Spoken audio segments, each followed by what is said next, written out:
Hello, welcome to the Crownsman Show. I'm your host, Jared Downey. This is what I get to do for a living. I almost feel like I'm cheating the system. We're here at Red Truck Beer Company. We're at their brewery filming episodes.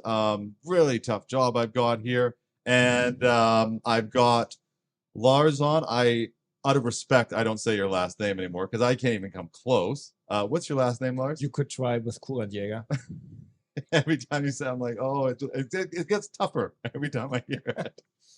I will next interview. I will practice and I will actually be able to say it properly. I will take you by the word. All I have right. my doubts that you will can manage it next time. I'm not the only person that has a little tough time with it. Anyway. That's true. That's true. Okay. And then and you're with the measurement group for Anton Paar. That's right. Which is partly integrated into the Red Truck Beer Company. Your products are. That's right. We're gonna talk about that a bit. And we've got Justin Vickaryous. He is the director of brewing operations at Red Truck Beer. Justin, welcome to the show. Thank you. Did you know you were doing this interview today? Not at all. I would have done my hair. In the prep, I heard you asking who was in the interview. I was listening out of the corner of my ear. So Lars roped you into this. Great. Thank you, Lars. It's going to be good. I was hearing you guys chatting about some of the technical stuff. So I'm looking forward to getting into it. Maybe let's first set up let's just Red Truck Beer. Who's the company for anybody that doesn't know, and then we'll do a quick Anton Paar intro as well. Okay. Red Truck Beer was founded in 2005 in North Vancouver. There goes the owner right there. There you go. Right up. So we're founded in North Vancouver in 2005. We're about 3,000 hectoliters per year, just draft only. The owner bought this piece of land in Vancouver in 2012. We built the brewery in 2014 and have been taking off ever since. Yeah, just a huge amount. We were walking through that facility. We're going to show pictures and videos of your facility. It's pretty amazing, just the whole system. And then Anton Paar, you've been on the show actually several times. We featured the company on the show. You've been on once, but just give us that snapshot for anybody who doesn't know. So at Anton Paar, we are a bit more than 100 years old, 101, almost 102. We started off measuring density, so we do instrumentation. Density measurement can be used all over the place. It has a very strong place in beverage, and the company evolved. So one of our strongholds definitely is the beverage market, where we can help, for example, breweries to measure their product. So parameters that you want to measure in beverage are, for example, brewery, very obvious alcohol would be of interest, sugar, oxygen, CO2, color, and whatnot. And yeah, we provide those solutions on the one side, on the lab side, so for quality control. On the other side, we also have it in the process, so things are automated and you just increase your productivity. So like this is an example of a little device sitting right at the table. That's right. What is this? So what we got here is a portable density meter. You could take a sample from a glass, which could be a wort. Wort is a beer before it's actually beer. Like a raw product would be basically water and sugar, and this instrument would show you the sugar concentration. And that measurement can be done within I want to say 10, 15 seconds. And there are other methods that have been used in the past and still being used by people who just don't want to afford such an instrument. There will be a hydrometer. So it's a glass piece which would float in a liquid, and then it sinks in, and you see how much it sinks in. You have a table, and that table will tell you how much sugar would be in that liquid, because the sugar influences the density. And I want to jump back over to Red Truck here, because this facility, can you just actually touch on again how much is being, like, even over there you've got and I know it's shameless plug, but this is a business show and we sell products on the show, so we are going to do those. But you've got a few different products. Is all of that brewed here, or are these different products from different locations? Yeah, all of that is brewed here. Primarily, we are a beer company. I would say 75% of our volume is beer, and then the rest would be ready to drink, whether that's a tequila soda or a vodka soda. Right. And is it at this facility? All brewed at this facility, or all made at this facility, yes. Do you, this is just a little bit of an I know some places like co-package. Do you do that side of stuff, or is it all Red Truck? We do co-packing for sure. Oh, you do? Yeah. So for other companies then? For other companies, for other brands, yes. Yeah. It's quite the facility you have here. Attention builders, we've got everything you need to know about the grit and grind of the construction world in one show. The Construction Show is where you can share your expert techniques and strategies to help keep the crew strong and construction sites secure. From foundational tips, industry trends, safety strategies to advanced equipment and machinery. Be part of the voice of construction. Book your episode and showcase your company to millions worldwide. Visit crownsman.com. Join us in the depths of the mining world, where global leaders and industry giants converge to shape the future of mining.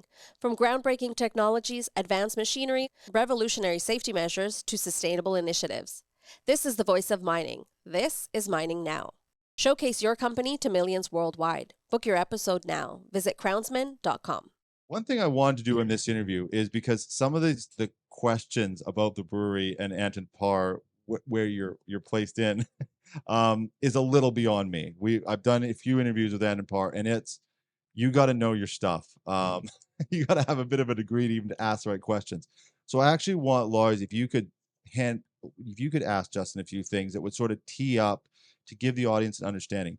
Before we do that, though, just general how brewing beer works for anybody who doesn't know, which is probably actually quite a few people. I don't know which one of you want to take that, or if you want to share the. I would say Justin is more qualified than I am, certainly. Sure. Well, brewing itself is thousands of years old, and we're just sort of continuing that tradition. We're essentially taking grain, exposing that grain, transforming the starches that are within that grain into simple sugars, taking that sugar content and putting some yeast in there and letting it do its thing under very controlled circumstances, obviously. Can you go a little bit more into details, how you get from the malt to the beer? So let's start the brew house. How do you get the sugars out of the malt? So we take the malt that is in the silos outside. It's delivered from our partners. We then crush it into a grist. That grist is introduced into the first vessel in the brew house called the mash tun. Very specific times and temperatures with brewing liquor, it's called. So basically treated water. So we remove any sort of contaminants from the water, any chlorine, any trace organics. So it's very, very clean, clear water with malt that has been exposed, the insides have been exposed, and then a very specific time and temperature regime. What's the time frame and what's the temperature? It varies depending on what we're trying to accomplish, but it could be anywhere from 45 minutes with a certain step program to it. Usually always terminates at about 78 degrees Celsius. Okay. And what would be the sugar level? How much Plato do you get out of it? It all depends, again, what we're trying to accomplish. So a higher alcohol beer, more sugar, lower alcohol beer, less sugar. What would be the Plato range? Generally, it's anywhere from 9 to 16 Plato. Okay. Yeah. And then what's next? From there, we have to filter out all of the solid material. That happens in the lauter tun. Once we've filtered that material out, it goes into the kettle, and that's where we're going to add our hops to give the bitterness. We're going to sterilize it as well in there for its extended boil. We then have to clarify that again, because when you're boiling a liquid like wort, it's going to throw off some coagulated protein, so we got to get that out of there. There's hot material that's in there. We send that into the whirlpool, and it's through the magics of centrifugal action, all that stuff collects in the middle. We left with clear wort on the end. So when you do the lautering, so you have a false bottom in the tank, I assume. The grain bed sits on top, and then the water trickles through, and then that will. Correct. You're forcing a gradient of sugar solution out. You're putting clear hot water on top, and then forcing all that sugar out through the bottom. How do you know when should you stop adding water to it? Because what you're basically doing is, correct me if I'm wrong, you have your initial like water grain mix that comes from the mash tun that goes to the lauter tun, and then that water trickles through, gets moved at that. Then you add more water to wash out the remaining sugar that are in the grain bed. Is that correct? That's correct.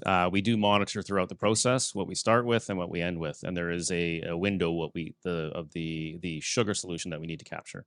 So do you decide when to stop that adding water? Do you do that by flow or by sugar level, or how do you do that? It's by a combination of both. So it's by flow, the amount of water that we put in, what we had to start with, and then also what we're getting through in density near the end of that running off. Is that where you would use this guy? That's exactly where we use this guy here. Okay. Yeah. Okay. Then you said you go to the kettle, and I like to say you boil the hell out of it. Boil the hell out of it for about an hour. Okay. And then we add hops all along the way. Okay. Do you control the Plato as well in the kettle, that you boil to a certain target Plato? That's correct. We have a target Plato that we it's called kettle knockout. Mhm. So that has to be consistent, as everything we do here Mhm. needs to conform to certain parameters. So is it that you have like I assume the target Plato would be different for each product. So Correct. you have, let's say before the boil, let's say you have 17 Plato, and at the end you want to achieve 18, just for Correct. the sake of it. You know, for example, our classic lager, 12.5 Plato is the final Plato Okay. for the kettle. And what would be beginning of the kettle? It would The be about boil. 11 and a half. Okay. Yeah. So we concentrate. substantially. Yeah. Yeah, Okay. sorry, I want to clear Plato. I maybe missed it, but what is that? What is the terminology? Plato is essentially a measure of the amount of dissolved substance in a liquid. Oh, So okay. generally that's sugar, but there are other constituents in there. Okay, so you're measuring that in.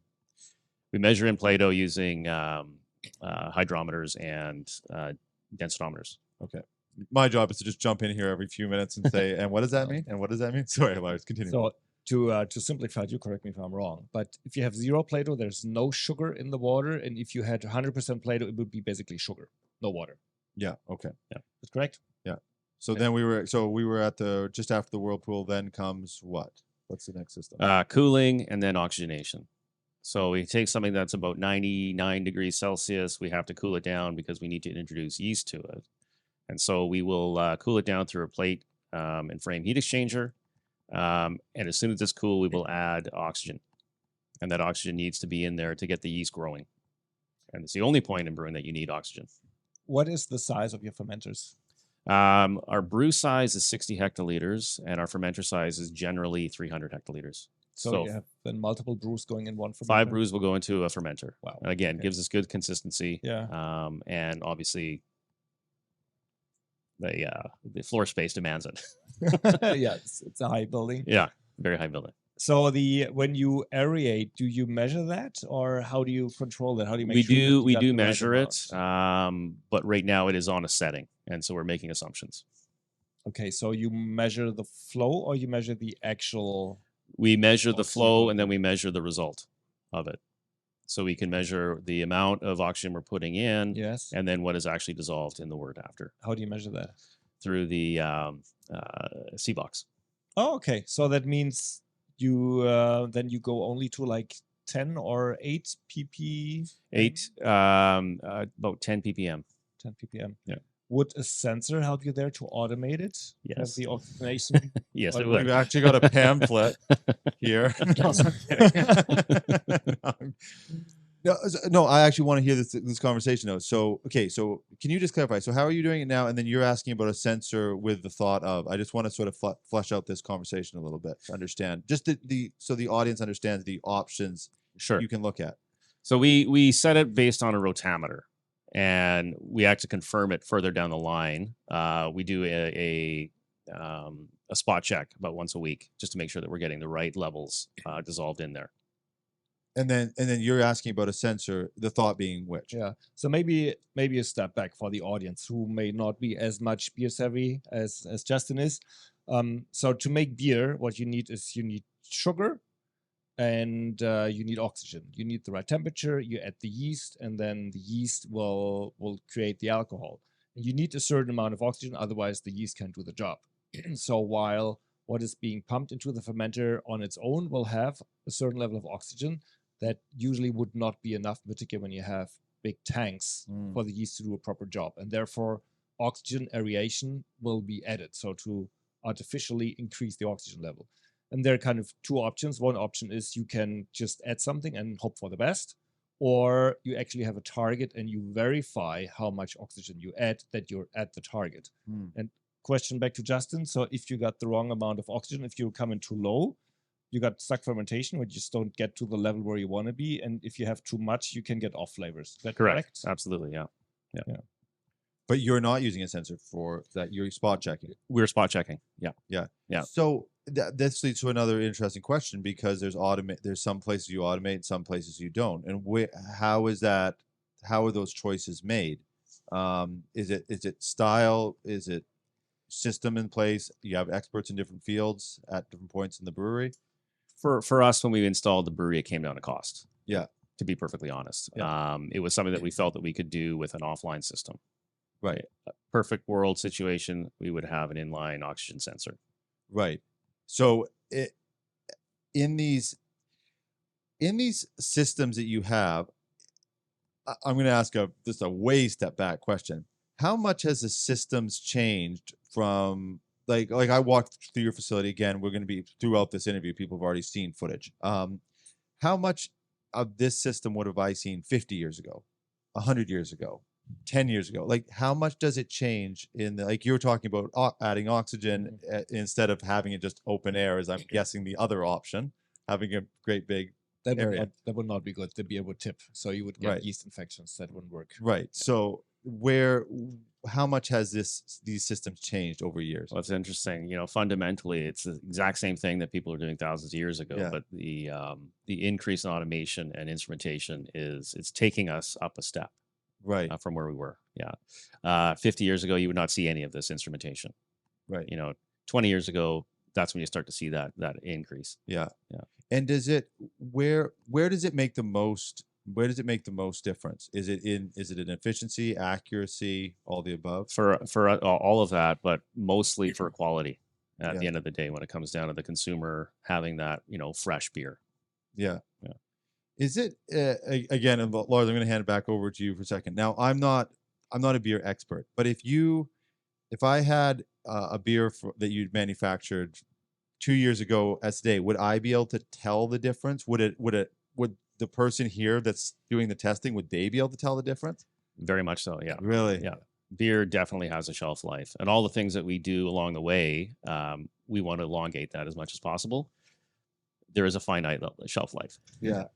I don't mean just the shelf life though. I mean like the actual taste of the lager.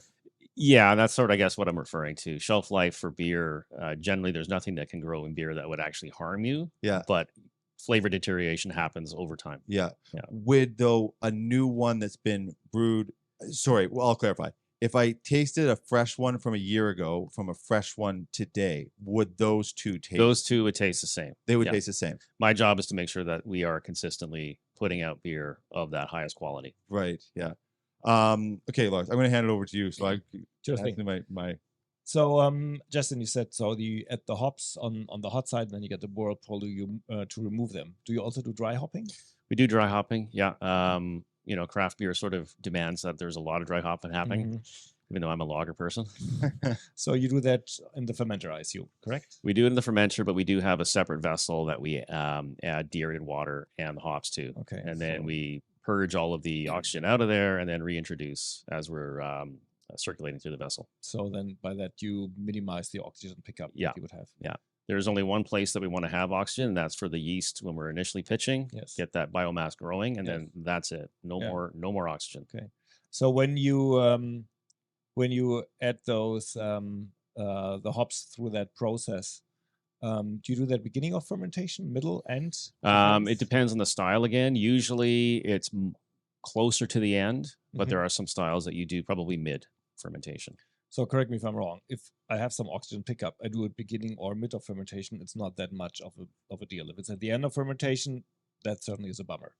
Yeah, we want to minimize it. Yeah. As much as possible. Okay. Yeah. So done with fermentation. What's next? Fermentation. Well, we got to let it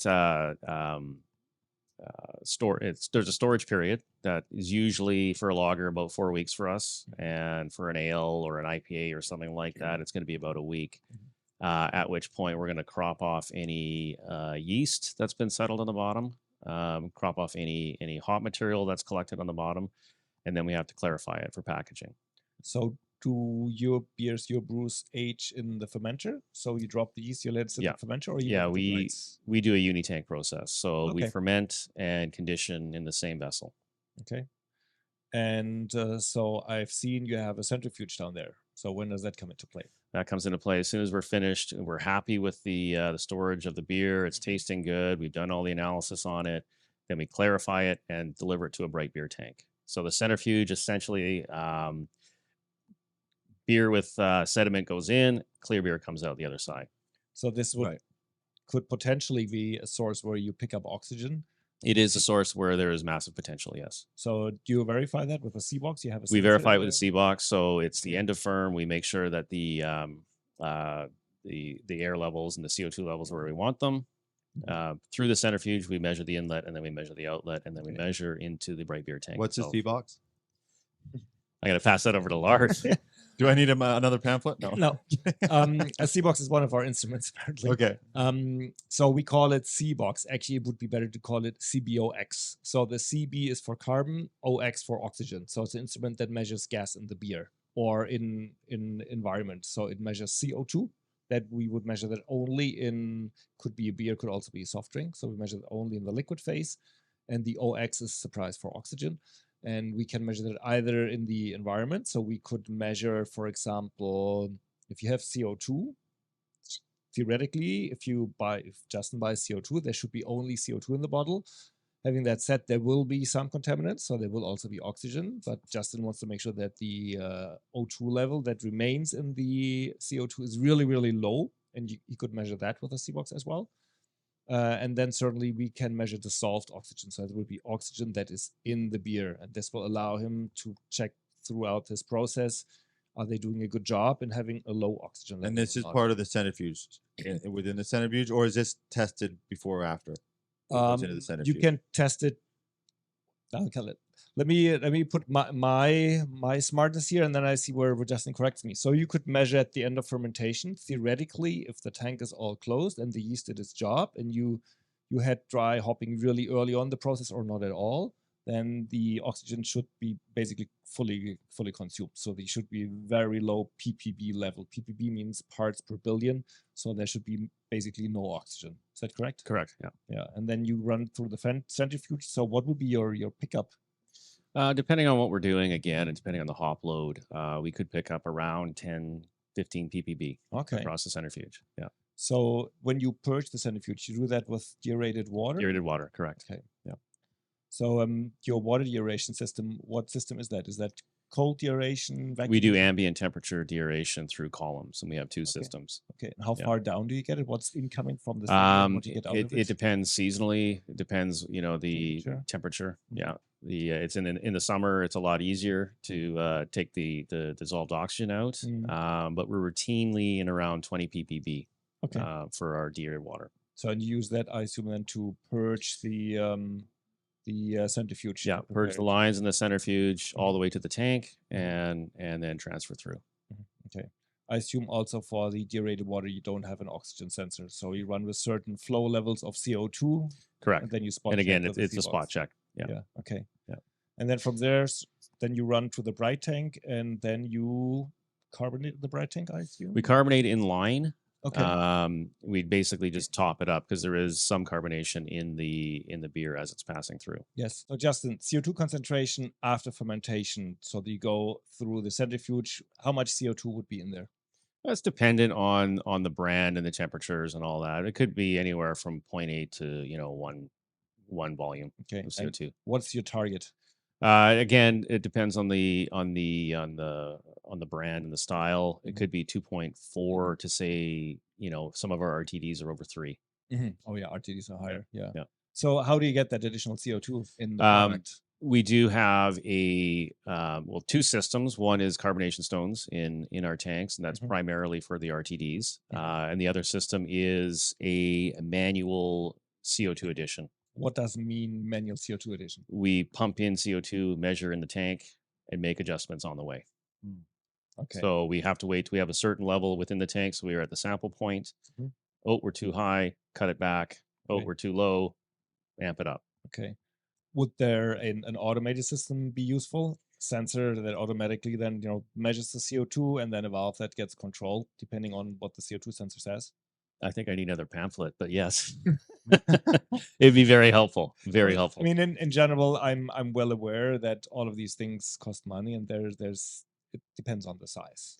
I think something like that would actually help immensely. It's very there's a lot of coordination. There's a long distance as well that's involved, and you have somebody operating in the brewery here, and then we have a cellar that's about 300 feet away.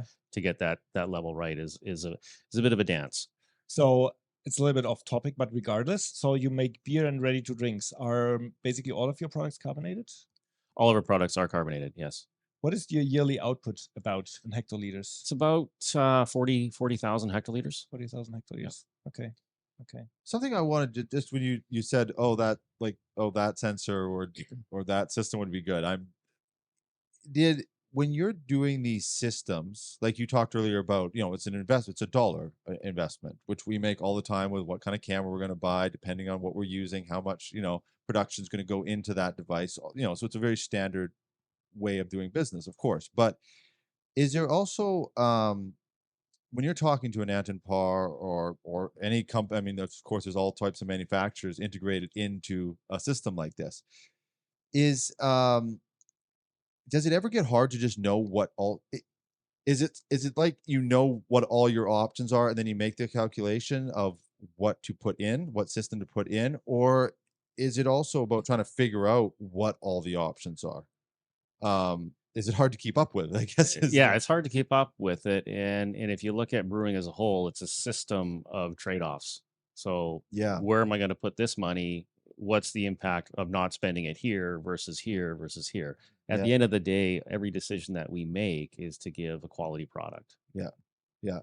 And then from your side, is most of the things you offer, can it be integrated into existing systems, or does it become, or in some of the systems, and I'm not even speaking specifically to this one, just is it hard to integrate if you have certain types of setups, or is most of Anton Par's sensors and measurement devices that can they be integrated in general? So we got those two legs for the brewers we stand on. One is a lab instruments, and this would fall under lab, so this is not installed. Right. As well as other instruments like the C-Box is a portable instrument. That was the gas measurement instrument. So this would fall under a lab, and for the lab instruments, well, with the C-Box it's an exception, but usually for lab instruments you bring the sample to the lab. So therefore the integration is just there's no integration required. Right. For the sensors, that's different. Having that said, the integration is, I would say, it's not that hard. So the sensors needs to be put in a line, and of course, to be able to do that, the line has to be provisioned for that. And there's like a standard, an industry standard, a Variant adapter where those click into, and you would have to have this at the right spot. But beside that, it's easy. And then those sensors, so there are two kind of automation level. Automation level one is you add the sensor and you read what the sensor tells you. So you don't have to, don't do it manually, but you have a sensor that shows you this the amount of sugar that goes through the line. That's option one. And option two is that you act accordingly with this data. So Justin was talking about inline carbonation. So option one would be you add a CO2 sensor that shows after adding CO2, how much CO2 do I have now in the line? Is it 2.8 what I want to have? Is it 3.0? Oh, I'm too high. So you have to dial down the valve, or is it too low? Then you have to open up the valve for CO2 flow. So this would be like tier one, and then tier two would be to automate it, to have a process where you type in, I want 3% CO2. And then the valve is being opened, the flow happens, and then the system reads from the sensor, and then depending on what the sensor says, it automatically closes or opens the valve. So those would be those levels. And we provide both. We provide the complete solution, so complete automation, or only the sensor, or maybe the client has an automated system, but the sensor broke and they're fed up with their current supplier and they want to switch, then they can use our sensors. And there's quite some compatibility. So to replace one sensor versus another sensor, that is very easy to do. Yeah, and really it's an equation throughout the whole system of where do we need it, based on our production levels and that sort of thing, which I'm sure it's very interesting. Anyway, sorry to keep jumping in, but it's kind of my job. Okay, what stage are we at now? What will be the next stage you'll take us to? So we have fermented beer that has been filtered and that has been carbonated and aged. Correct. Yeah, we are now in the bright beer tanks and ready to package. And so we've got a keg line, a can line, and a bottle line here. I would say 20% of our volume is in kegs. The 75% would be in cans, and then maybe 5% into bottles. And so it's just kind of coordinating what happens there. Wow. Yeah. 75% in cans. Yeah. Wow. Okay. I assume during COVID, bottling and canning was 100%. So there were no kegs because no bars were open. Is that There was correct? very little draft going out of here. Yeah. Yeah. So I'm surprised actually that you still do bottles. I know a lot of breweries on the east side of Canada that want to decommission their bottling lines and they Please give keep them them. the They're night before so we're done. awesome. Yeah. It's interesting. Actually, we've had an increased demand for Yeah. bottles. Yeah. Yeah. Yeah. We have. I have to say for me as a beer drinker, so I prefer bottles. I Yeah. find the taste is better from bottles. And then I hear, a bottle is more of a deal. You have them in your backpack, you go out in the woods and then you have those bottles clong, clong, clong, and they can burst. And Yeah. I get your point. If you go to a hike and you want to have your six-pack with you, a bottle might be not the best choice, I admit. How often do you go on a hike with a six-pack in a year? Refresh my mind. How often does it happen? I would never hike. Okay, there you go. And 0 times. And I think I'm not coordinated enough to really hike sometimes. So. I think that's true for the vast majority of the beer drinkers Yeah. in Canada. So I think the appeal, I get it from an operational point of view. From a brewery, it's much easier with cans. The cleaning, all of that is much easier. It's lighter. But from a consumer point of view, I would definitely prefer bottles. Yeah, but you're seeing it increase though. We are doing more bottles this year. We're forecasting more bottles this year than the last 2 years combined. Yeah. So it's on a little bit of drinking for the if you're just going to do pound backs and beer, that it's for the game, that kind of thing. Just grab a can, But if you're wanting to like the experience of having a beer, I think a bottle is. Yeah, I mean, I agree with Lars. There's something about having an actual physical bottle in your hand, drinking a beer. It feels right. Feels like the coldness is even better. Yeah. So on the packaging line, what is the speed of your canning line? We do 160 cans a minute. Okay. On the can line, we can do 120 bottles per minute on the bottle line, and then probably about 40 kegs an hour. And for the bottles and the cans, that would be for what size? Half liter or 330? We can do 2 different sizes of cans, so 355 and 473. Mhm. We can do 355 sleek and 355 standard and 473 standard. Yeah. Bottle line, we can do 650, 330, and 341. Okay. So we touched a little bit base on oxygen and that you do not want it in beer. Can you elaborate a little bit, as now we're on the packaging side, what oxygen means for beer or for product, I should say, in general? For product in general, it means very much decreased shelf life. It means a poor experience for a customer. So our job, essentially, packaging that beer, absolutely no oxygen pickup, Okay. or little as physically possible. So before packaging, when the product gets pumped to the filler on a regular beer, where would be your oxygen level? 20 to 25 ppb to the filler, and there is pickup of oxygen in the filler, just of course by the nature of how it happens. We end up with around 50 to 60 ppb in a container. Okay. You got a counter pressure filler? Both counter pressure fillers, yes. So bottle as well as also a counter pressure filler. Yeah. Okay.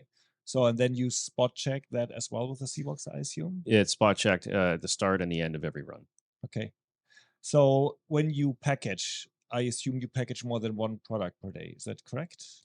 Generally, we do elongated runs of a single product, but we have the ability to do multiple. Okay. So when you are done with one product and you package the next product, how does that work in the lines? We can do a deaerated water flush. We can look at the interface in between, and then bring in the next product, measure the alcohol content, match it up with what we were coming from. So you would take then you push, and then when you have this interface, so you would take samples, bring them to the lab, and verify. Correct. It's time consuming. Okay. So how would you do it? Like every 2-minute check, or you would pump a certain amount of liquid through and then do the check? How would you do We that? do a certain amount of liquid. We know the quantity that we're going to lose through the lines, and then we spot check when we feel it's at the right stage. Okay. Usually, how many measurements do you have to do until you're at the It's usually just one. We've got it in. We've refined it over the years. Yeah. Okay. And also there, once more, the question: would the sensor be helpful? Would it make sense, or would it be overkill? No, a sensor there would be very beneficial. Okay. We can measure conductivity, but when you're looking at products like an RTD, the conductivity is minimal, and it doesn't have that granularity. So yeah, a sensor would be very beneficial. Okay. So when you make the beers as the grain is not one bag is not like the other. So I assume the amount of sugar that goes into the fermenter and then after fermentation. So the alcohol level depends on the sugar level that goes into it. So there will be variations from one batch to another. Do you use water to blend to target, or always what goes in the fermenter is what ends up in the can at the end? No, we do use water to blend to target. We use aerated water to do that. So do you have products where you artificially go higher? So you have high gravity beers? We Or do have several products that we do high gravity on. Yes. Okay. And then with the ones where you don't have high gravity, also with these, you would basically go to the lab and let's say you target 5%, you come out of a fermenter with 5.2, so you would blend to target. Correct. Correct. Correct. Then you would do that manually. You would use deaerated water, pump it into the tank. Do a quick calculation how much water we need. Yeah. Yes. And correct. then you mix it, I guess, and so you have a recirculation loop, and then you test it again. Correct. Okay. Okay. Also, there would an automatic blending process, would that help? It would help immensely. Yeah. Okay. So ready to drinks. How do you do the ready to drinks? I guess there's no fermentation happening. There's no fermentation. There's no fermentation for ready to drink. It is essentially either a tequila from Mexico or 95% vodka blended into a tank with flavor. Confirmation of alcohol, carbon dioxide, and then ready to package. Turnaround time for ready to drinks is less than 24 hours versus 6 weeks for a lager. So very, very quick throughput. So correct me if I'm wrong. Basically what you're doing is you take the water, the alcohol, the sugars, put it in a tank and mix it. Carbonate it, goes out of the drawer. Exactly. Okay. So you said it takes about a day. What takes a day? Putting the flavors, the alcohol, and the water into the tank, blending it all together, and then getting the right carbonation level, the right alcohol level, volumes. So it would be the tweaking that takes the time? It would be the tweaking, and for us, it's line time. We only run a single shift, and the day before we need to package it, we'll make it. How long is the fermentation? The carbonation take in the we use carbonation stones, unfortunately. That's the way the cellar was set up. Yes. And it takes anywhere from an hour to overnight. Well, an hour is not that bad, but overnight, that's overnight can be an issue. Yeah. Yeah. Okay. And then you would take those samples again and bring it to the lab and verify? Yeah. So as your tank sizes are big, what the fermenters, you said they are how big? They're 300 hectoliter. And they're 5 brew. Then the brights, I think, same thing? Yeah, 350. Yeah. Yeah. So as you're packaging, do you see stratification? Yes, we do. Yeah. For what? You see it for carbonation, just by the way we have to carbonate right now. We make adjustments on the way, and as you see that level throughout the course of the tank. So that means at the beginning of a run, you have more CO2, and at the end, you have less? It varies. It could be the opposite of that. Okay. It's not a steady state, but there is stratification that happens in the tank. So how much would it vary?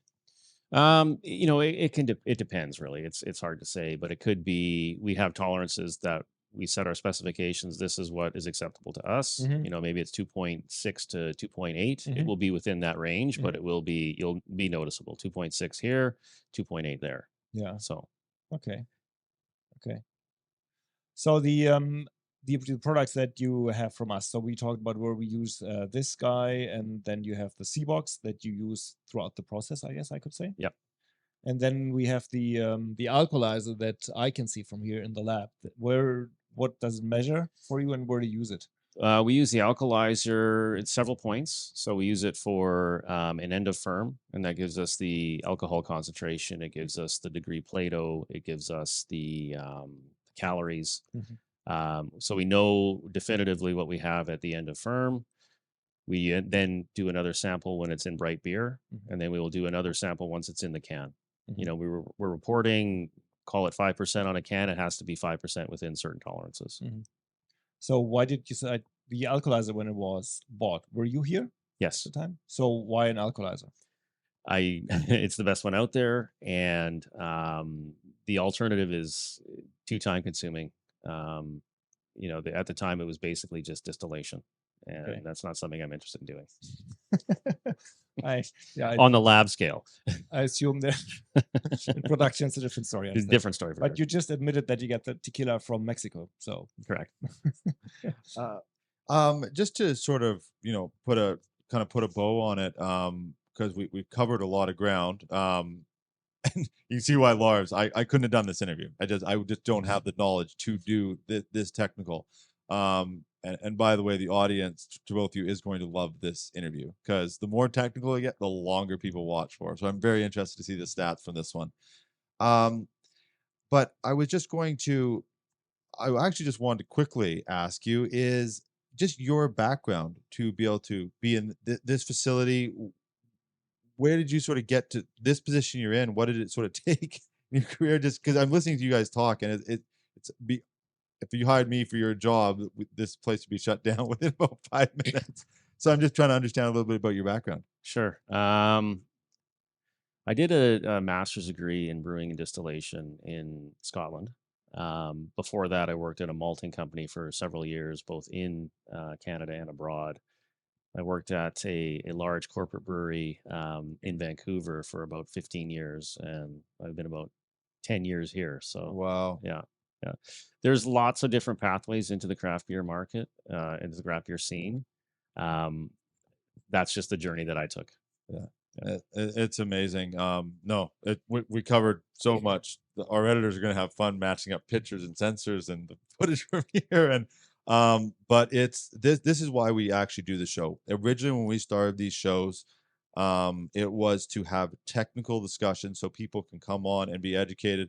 So, Lars, one, thanks for your team for setting all this up, but also helping out with the interview, so we can actually get to like real information that we wanted to. And of course, Justin, thanks for doing this. I'm sure you're not used to doing these such technical ones. It's more like, how many beers do you do in a year? You know, that kind of stuff. But it was great. So thank you very much for taking this. I'm not going to add any more questions because I think we know who the experts are, and I think we'll let you two have that. So thank you very much for doing the show. Thank you, Lars, for setting it up. And you know, maybe we'll get to do it again. It was fun. Awesome. That's good. Thank you. Okay, thank you.